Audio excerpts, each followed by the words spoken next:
from Mexico City. Today is my first day here, and I'm here for about 3 weeks, so a good amount of time. And I haven't really made a full itinerary or plan yet, so there will definitely be some days where I'm just wandering around and making the plan as I go. And today is one of those days. But yes, I am super excited about this trip. I've heard great things about Mexico City from other people's perspective, so happy to be here experiencing it for myself, and looking forward to some amazing food, a lot of different activities and things. So yes, I will bring you along on the journey.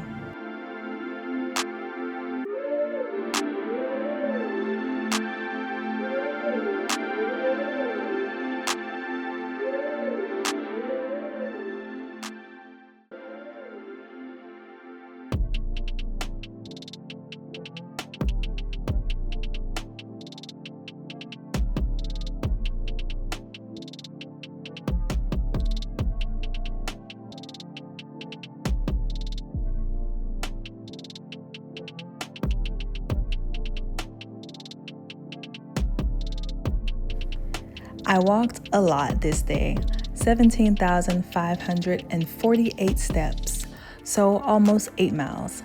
If you're coming to Mexico City, make sure you have comfortable shoes because you will definitely get a lot of steps in. I love thrifting, so I stopped at a few vintage shops on my walk, but unfortunately I didn't see anything that piqued my interest. So I continued on my walk and stumbled across an ice cream shop. And of course I had to get a sweet treat, so I got a strawberry milkshake before continuing on my way.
Hello, welcome to Kiera's Travel Era.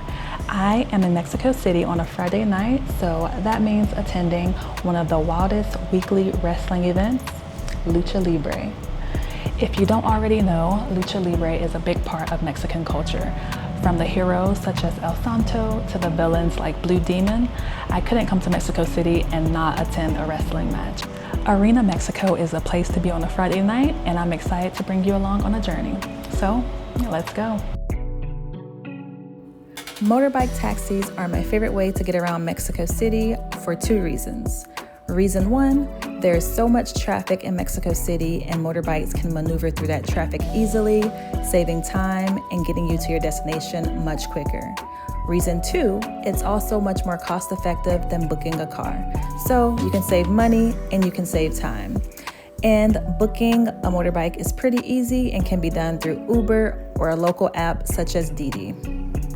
Before I go to the match, I wanted to grab some food, but it's honestly a bit hard to find vegetarian or pescatarian friendly options that are like quick, fast, and easy. So hopefully I can find something, otherwise I'll just be snacking. I only had one bad meal in Mexico City, and this was that meal. The fries were great, the tacos not so much, but they were more so a bar and hangout spot, so food was not their specialty. The meal did hold me over until after the Lucha Libre match, so I guess it did the trick.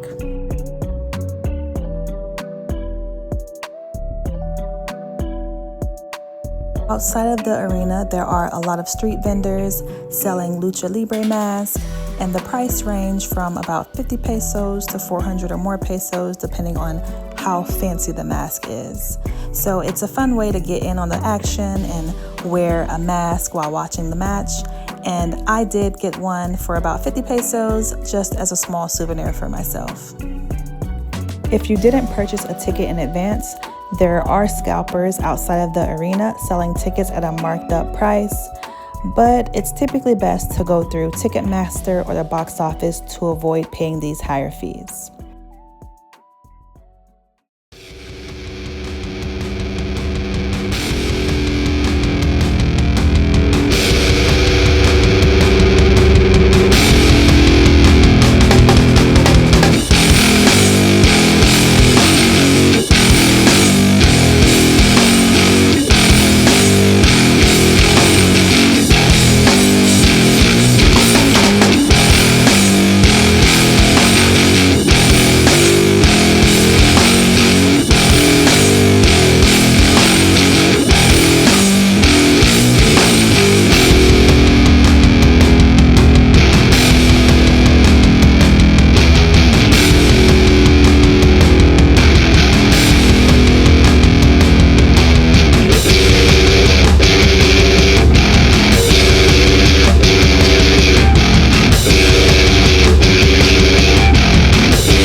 Okay, so I am just now leaving the Lucha Libre match. It was a lot of fun.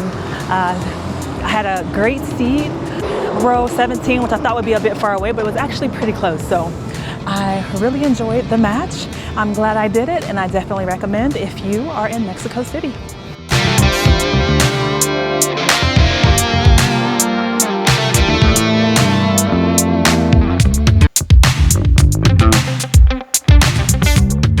Navigating the Lucha Libre match as a solo traveler was pretty straightforward. While there are group tours available through Get Your Guide, Airbnb Experiences, and other platforms, I don't think that's necessary, unless you specifically want to meet more people or have a group to sit with during the match. These group tours are also much more expensive than just booking a ticket, but no matter how you decide to watch the match, I'm sure you'll have a great time. Another day in Mexico City. I'm getting ready to head to a few museums, and I also have a dinner reservation for a Michelin star restaurant, so I am looking forward to that. And Mexico City is definitely a foodie hub. There are so many delicious restaurants and about 23 Michelin star rated restaurants, so a destination for people to just come and enjoy some good food. So let's get going.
is one of the best museums in Mexico, and it's hard to believe that it's absolutely free.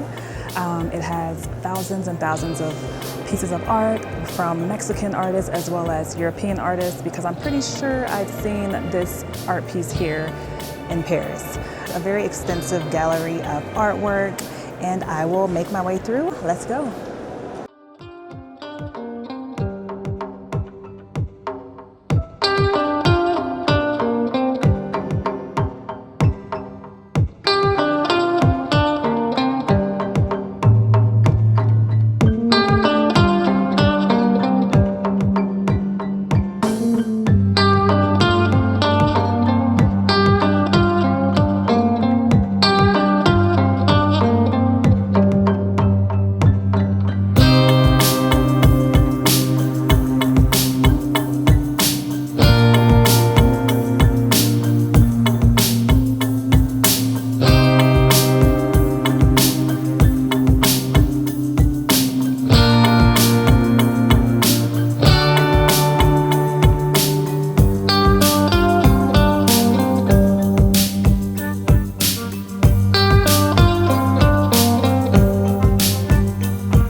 So the museums are right next to each other, which is super convenient. You can hit up both of them in one trip. The museums are located in the Polanco neighborhood, so great location for walking around before or after you visit the museum. Plenty of coffee shops, restaurants, and shopping areas. Right behind me, I believe, is a shopping mall. So yeah, a lot to do around the area.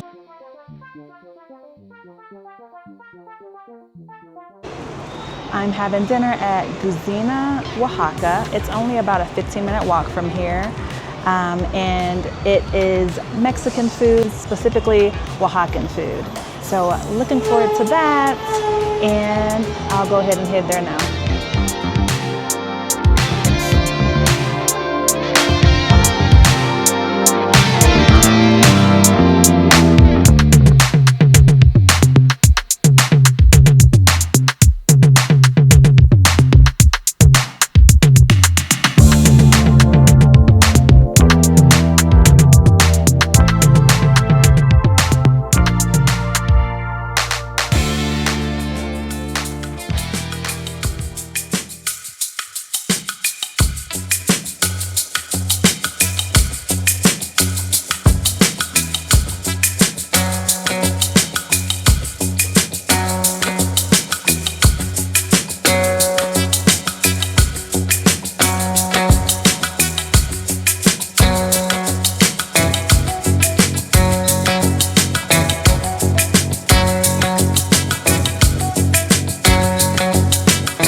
I just finished my dinner and it was delicious. I had an entree, appetizer, dessert, and a drink, so I did the whole shebang. Everything was pretty tasty, and it only came to about $50 maybe $62. So I do recommend Guzina Oaxaca. I'm about to head back to the place and call it a night, so see you later. Hello, I am getting ready to head to a local Sunday market. It's only about a 7-minute walk from where I'm staying at. It's called Tianguis Philadelphia, and it has just fresh fruits and vegetables, some food vendors, clothing, and a little bit of everything. So I will head there shortly, and the weather today is absolutely beautiful. It's a nice sunny day. Yesterday it was rainy, so yeah, I'm looking forward to just being outside, getting some fresh air. So let's go.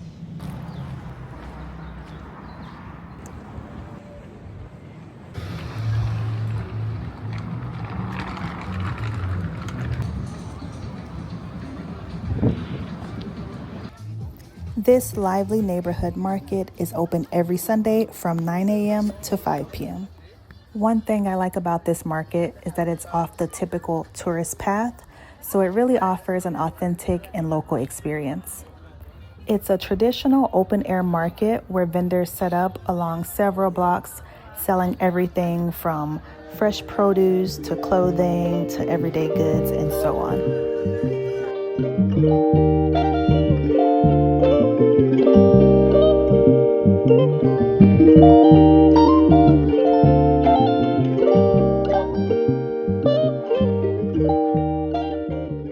Of course, the food is a highlight.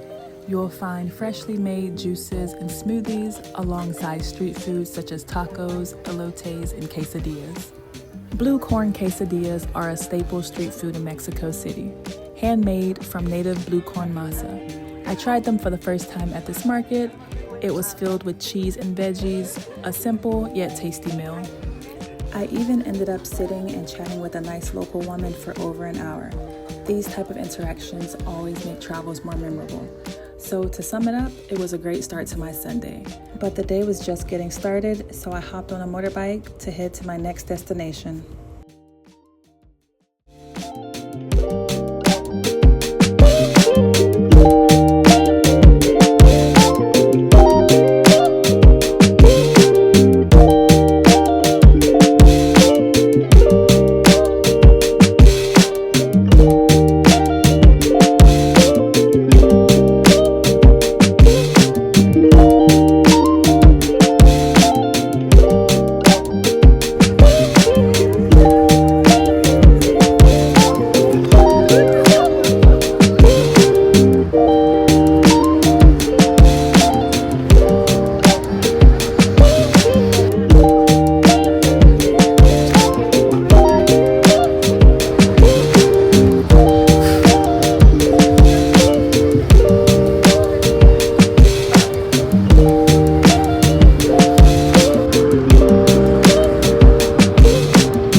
Mexico City has received worldwide recognition for having some of the best bars in the world, and Handshake Speakeasy is at the top of that list. It was named the #1 bar in North America in 2025 and the #1 bar in the world in 2024. So of course, I had to see if it was worth the hype. They don't just make cocktails here, they engineer them. The bartenders move with total precision and every ingredient feels intentional. These are the kind of drinks that make you stop after the first sip to really take in the flavor and admire the craftsmanship behind them. I started with the matcha yuzu, and this was probably my favorite drink. Made with whiskey, matcha tea vanilla, and yuzu, it was a unique flavor profile and every ingredient was balanced and really complemented one another. Next, I tried orange blossom, which had a citrusy and floral flavor profile. It was made with Alto Silver tequila, jasmine tea, vanilla, lemon, and orange blossom. It was good, but I wasn't blown away.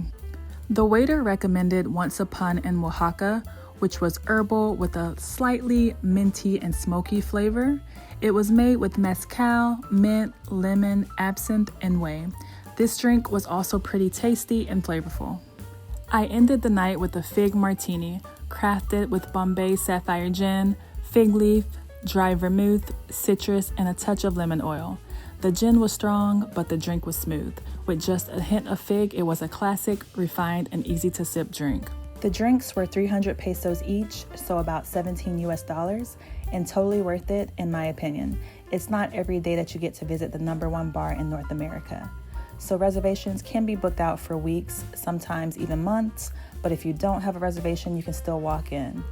I showed up 15 minutes before opening on a Sunday, expecting a long wait. There were only a few people ahead of me, but I was seated in about 35 minutes. So if you can't get a reservation, walking in is definitely possible. My final verdict, I don't know if I would personally rate it as the #1 bar in North America, but it's definitely an experience and worth checking out. Yes, thank you so much. Bye.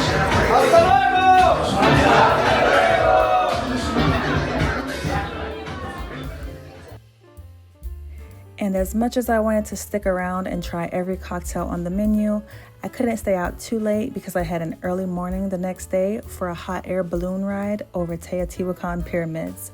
So make sure you hit the subscribe button and stay tuned for that because you don't want to miss it. Thank you for watching my travel era, and I'll see you in the next one.